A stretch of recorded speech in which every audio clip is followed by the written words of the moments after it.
Hey y'all, welcome back to my channel. I want to start this channel being a little more authentic. I feel like I don't feel like I know that I did used to write scripts. And I just feel like that isn't giving the vibe that I want to give. And I feel like that doesn't draw in people because I think people like authenticity.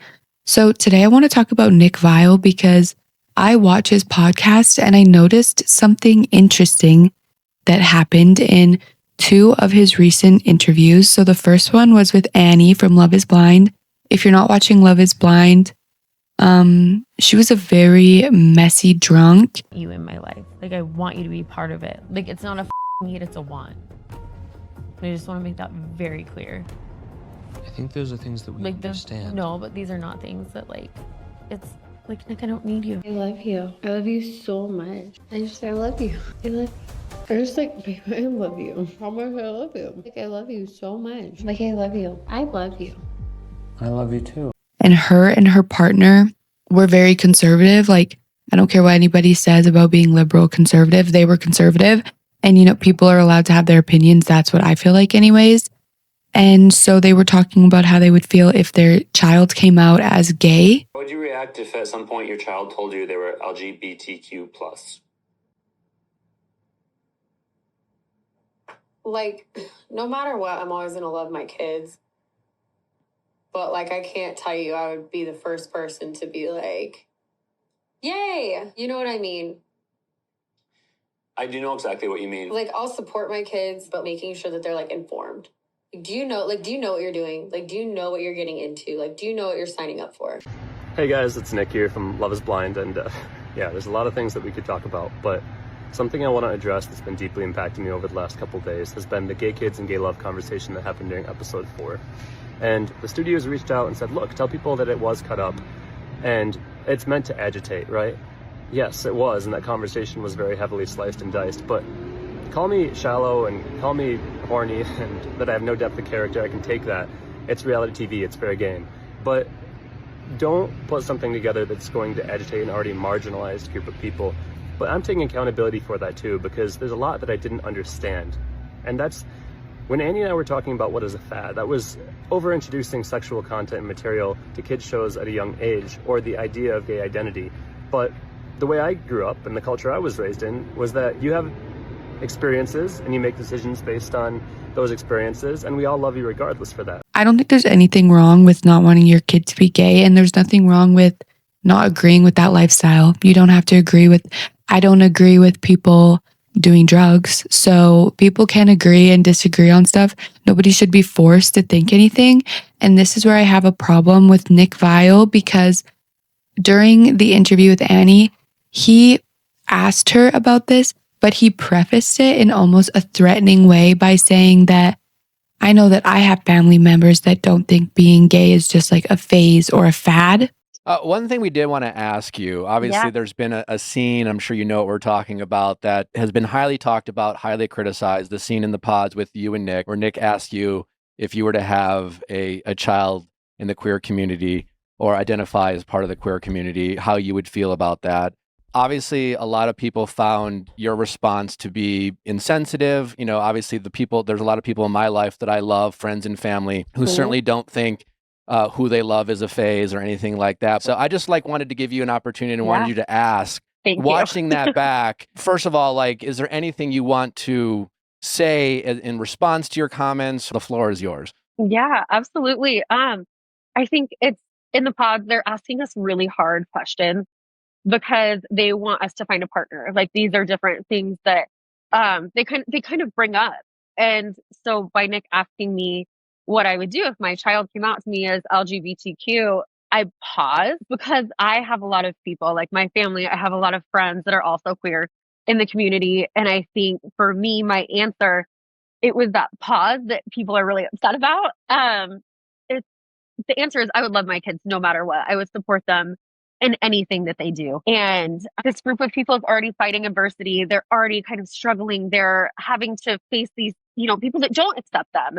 Of course, I would never want to be one of those people that looks like I don't accept, anyone in the queer community, because of course everyone deserves love, and especially my children. And I think again, my pause and my my answer then was just thinking about, my friends and my family that have had to face these really difficult seasons of their lives of coming out and, maybe not being accepted. And I would never do that. And I would always love my children, my friends, my family, and support anyone in the queer community. When Nick asked if it was a fad and you said 100%, was that a genuine question and answer, or was that edited? No, I don't think being gay is a fad, period.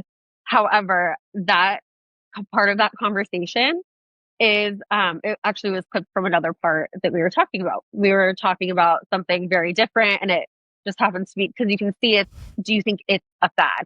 It doesn't specifically say, do you think being gay is a fad? Which again, I do not think being gay is a fad, but that was just clipped very conveniently after that conversation. Which is basically just a threat towards her. Like, if you say that you don't agree with it, then like what would they have done? Like, they would have jumped down her throat. Like, it probably wouldn't have been a civil, like, agree to disagree, or the freaking internet trolls would just like be like, oh, cancel her. Like, no, people are allowed to have opinions on that stuff. If they don't think that stuff is the right way to live, then they're more than free to feel that way, because everyone has their own opinion and everyone lives their own life. So I did not appreciate that he did that. So I already was like a little bit like, I don't really like the way that that was like approached, because it felt like threatening, almost like people aren't allowed to have different beliefs. And like, if you are so against like other people's beliefs, maybe don't talk about politics unless you want people to say something about it. But he recently, I'm pretty sure it came out today, had a podcast up with Brooke Schofield, and it just felt so like hypocritical in a way, or like I'm not sure how to explain what I'm trying to say here. But if you know Brooke Schofield, I have a video on her and some of her controversies. If you don't know her, she basically was canceled for like really racist tweets that she made when she was like 16, but they were literally like making fun of teenaged Black men that had been murdered due to like gun violence, like innocent Black men, of course, Black boys. They're not even 18 yet. And she was like posting stuff, making fun of that.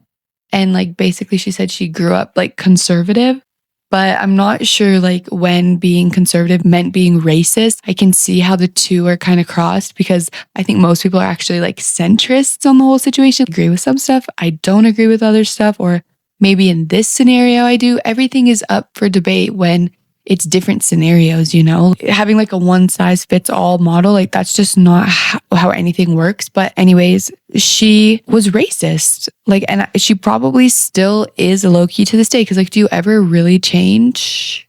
I don't know if you really can, if your views are that deep. I think you can understand things better, but I don't think Brooke Schofield would like date like a Black dude. I don't think she would be like, she would like that. I don't know what I'm trying to say, but anyways, so that's like a bad thing, okay? And in this interview, Nick Viall barely brings this up. Like, okay, he's beating around the bush the whole damn episode.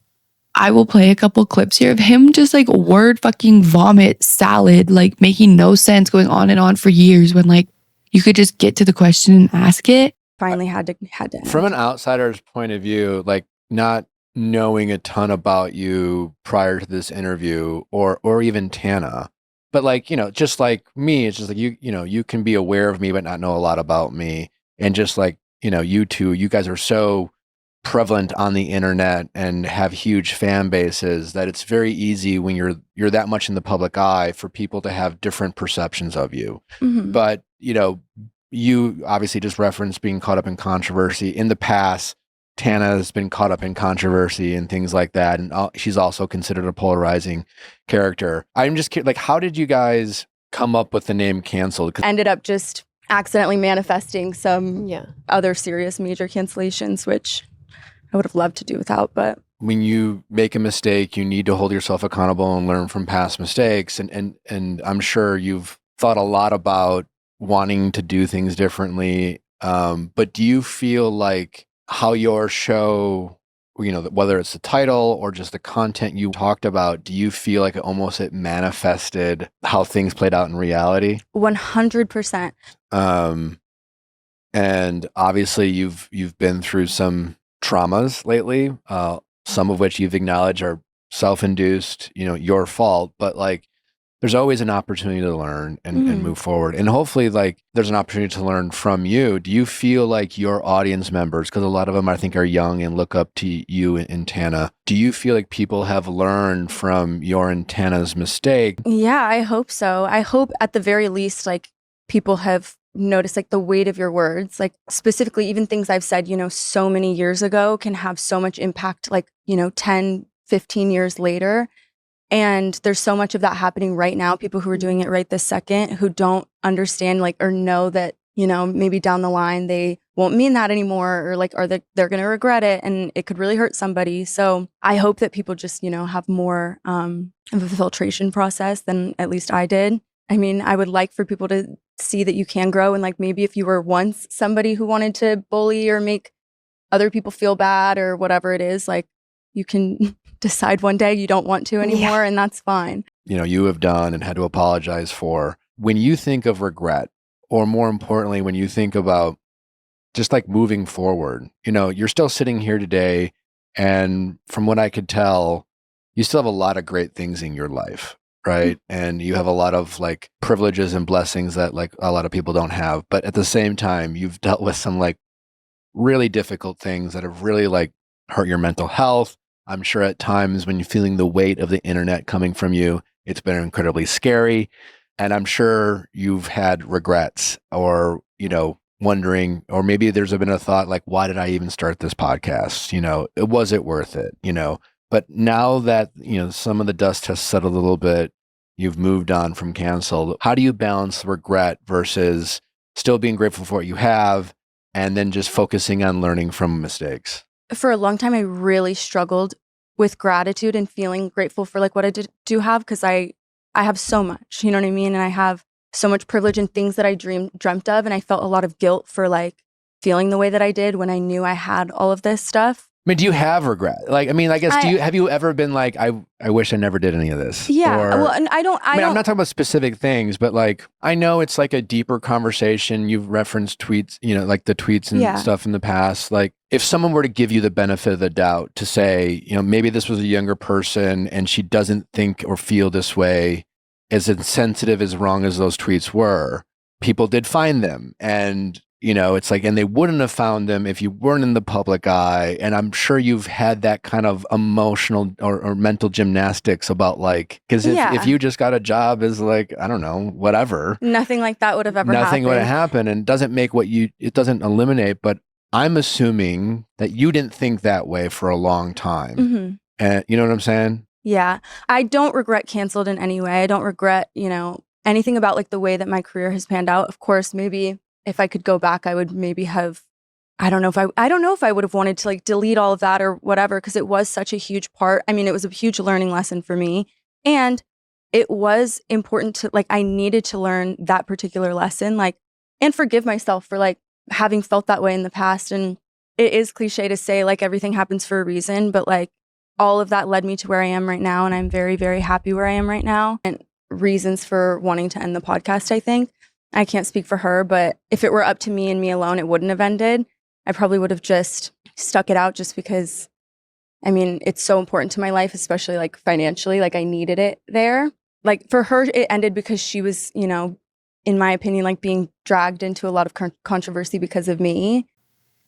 And he never once actually says like, are you racist? Like he basically asked this Annie girl, are you against gay people? But he couldn't ask Brooke Schofield, how do you feel about black people now? Because she literally was racist as fuck, you guys. I don't understand how this gets a pass with him. It just goes to show where he's against people not agreeing with being gay, but he's all for people being racist. It doesn't even make any sense. If you want to condone racism, then that's fine, but don't be all up in someone else's face for not liking gay people, okay? You don't have to like black people. No one's making you like black people, but then you cannot make me like gay people. Okay? And that's the part where I'm like, bro, like you are so weird. And like he posts these clips online and just like, I feel like it's like low-key stupid. Like I think he thinks he's so smart and like so intellectual. Like, no, dude.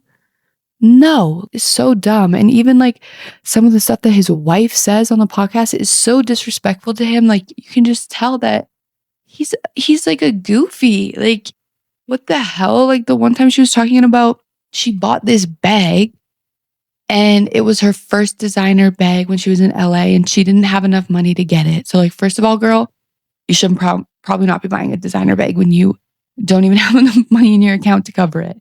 But she like reached out to her ex-boyfriend. They were broken up and she was like, I need $200 for this bag. I'll literally play the clip here. Wait, Katie... Natalie, what's something that you bought? When the first time I ever went to LA, I went with my sister and my niece and like a family friend. Our family friend works with like animals on sets, like movie sets, to like make sure the animals are being properly cared for and whatever. Oh. Yeah. So she was working in LA on some set of something, and me, my sister, and my niece all came to visit her. I was fresh out of a relationship of 2 years and was broke, had zero money to my name. And we went to LA, and my sister usually like would take care of me, pay for everything, whatever. Well, we go to Rodeo Drive, and I was like, well, I have to buy something. Like I'm on Rodeo Drive. So I buy a Gucci purse. Well, I try to buy a Gucci purse. I still have it. I don't think I'll ever get rid of it just because it's like, this is my first. And I went to swipe my card and she was like, oh, it's declining. And so I like looked at my bank account and I was $200 short. So I like text my ex-boyfriend at the time and I'm like, hey, I need $200 trying to buy this purse. And he's like at work. I'm like calling him like, you have to take a break because I'm at the checkout. Like they're waiting on me. I have a line behind me. I need $200. I have to get this purse. He's like, Natalie, we broke up. I'm like, I don't care. I need it. And he sends me $200. And I like had 4 different forms of payment and bought this Gucci purse. And the rest of the time, my sister was like, she got a purse with no money in it. I was like, you're right. Do you still have that purse? Yeah, I do. I'll never get rid of it. And the way that Nick is like, you still have that bag? And she's like, I'll always have that bag. That is straight disrespect. Just like right there, he posted that. That is so disrespectful. To say that in front of your husband, like, why are you even talking about another dude giving you money when your husband's sitting across from you, like a multimillionaire? Like, bitch, it was $200. Okay, I get like it's a cool experience. You don't need to tell the story on the pod right in front of your husband and embarrass him in front of his fans and his friends. But I also don't give a shit because it seems like Nick Viall is a little bit racist, or at least condones it. Okay, because Brooke Schofield, like, why does this Annie chick get like this rude side of Nick, but Brooke can just be like racist and he doesn't even bring it up? Listen to these clips of them trying to be like, you've been through so much, Brooke. And obviously you've been through some traumas lately, some of which you've acknowledged are self-induced, your fault. But just like moving forward, you're still sitting here today. And from what I could tell, you still have a lot of great things in your life, right? And you have a lot of like privileges and blessings that like a lot of people don't have. But at the same time, you've dealt with some like really difficult things that have really like hurt your mental health. I'm sure at times when you're feeling the weight of the internet coming from you, it's... You know what's traumatizing? You know what's a hard thing to go through? Being a Black person in America. Because like people that are like, oh, white privilege isn't real. Yes, it is. Like if you are born white, people don't follow you around in the store thinking that you're going to steal something. People don't give you these microaggressions, and to think that like, oh, like, I'm not going to bring this up, but I'm going to bring up like, oh, her trauma this, her trauma that. Like, no, it just left like a really bad taste in my mouth because I feel like they're condoning racism, honestly. And like they are. He didn't even bring it up. He was like scared to touch the subject. And it's like, well, you can talk about like gay people all you want. You're not gay. So if he's saying like, oh, I'm scared to like talk about the Black community for the Black community. No, you don't give like, no, that's just an excuse, bro. You just don't give a fuck because you're just a white dude. And you probably think racism is like non-existent because you don't have to experience it in your life. But it's very much real, especially in America. And like, like not anybody can just be racist because like you can have prejudice. That's what a lot of people have is prejudice. Being racist means that you're like actually like limiting people's ability to do stuff. So maybe that racist is the wrong word, but they're definitely prejudiced towards the Black community. and it showed. Like, your true colors showed here. Yeah, that's so weird. You're acting like gay people have it harder than Black people. Gay people or gay. Well, you're born Black, so why the fuck are you judging Black people, but like gay people, like, oh my God, crucify you if you talk bad about them. Like, that's straight up the devil. That is a demon coming out into the world, trying to get all these people to agree with this way of life that's shit, okay? It's literally shit. If you watch Caleb Hammer, he had a video that came out and the dude literally went into debt for a surgery on his colon. Okay, so he started off with telling a story about his freaking colon surgery. Let me play it. That's for sure. So essentially, in May, I had surgery, and then they ripped me on that. They said that I did not perform that week well enough, and then I went back to work the week after. Okay, what was your surgery? So this is minors and majors. So I had surgery at the base of my spine.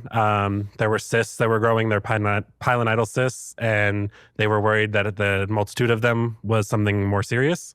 Okay, stop growing cysts, dude. I'd love to. They're painful. Essentially, imagine that your butt crack just can't close. No, thank you.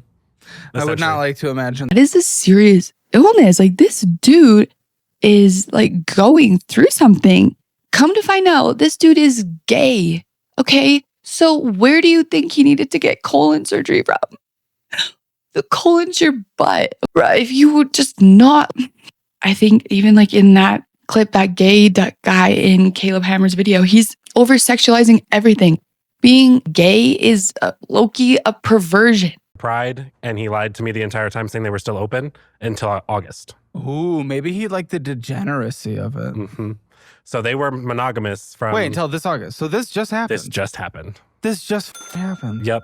So that's why you're here. Okay, I've already got revenge in one way, so now I'm trying to get revenge in another way. What's the first way? I have to know. Me and his ex are now sleeping together.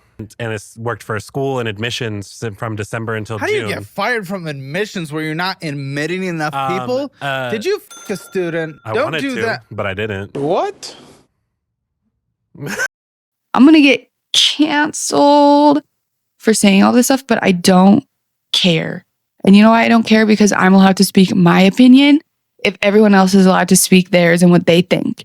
You can't tell me what to think, okay? And I can believe what I want to believe, and you can believe what you want to believe, even if I don't think that what you believe is correct. Okay? Period. Yeah, I think that's pretty much all I wanted to say. I just wanted to say that Nick Viall has prejudice against the Black community, and he's going to give Brooke Schofield a pass because all she did was talk about Black people one time. But this chick who said something about like not liking gays, oh my gosh, I'm going to crucify you. Like, you guys, that is so weird. I hope you guys understand how fucking weird that is, and that you start to realize how the media and podcasts and YouTube and social media especially is programming your brain to accept this stuff and think that it's okay. Just don't fall for it, okay? I know that you all know the right path because I know that it's seeking its way out within you. Just let it out, okay? You don't have to listen to all these people that are saying, you can't judge people this, you can't judge people that. Yes, you can. Yes, you damn well can, especially if you know in your heart and your soul that it's not right. Let me know what you guys think about this. If you're going to hate on me for not supporting gays, I don't even know if I'm allowed to say that word on YouTube. Probably not even, this is going to get taken down. But whatever, it's my truth and it should be spoken because I don't think this behavior is cool. And to act like gay people have it worse than Black people, that is so fucked. That's literally so wrong. And tell me you're ignorant without telling me that you're ignorant. It was great talking to you guys. I just loved this video because I feel like I really just opened up, said what I needed to say, what I was thinking, and I want to hear what y'all have to say. I really do. Even if you have a different opinion than me, I want to hear it because I can admit when I'm wrong and when, maybe something could be explained to me better. But yeah, just let me know. It was great talking to you guys. I'll see you in my next video. Bye.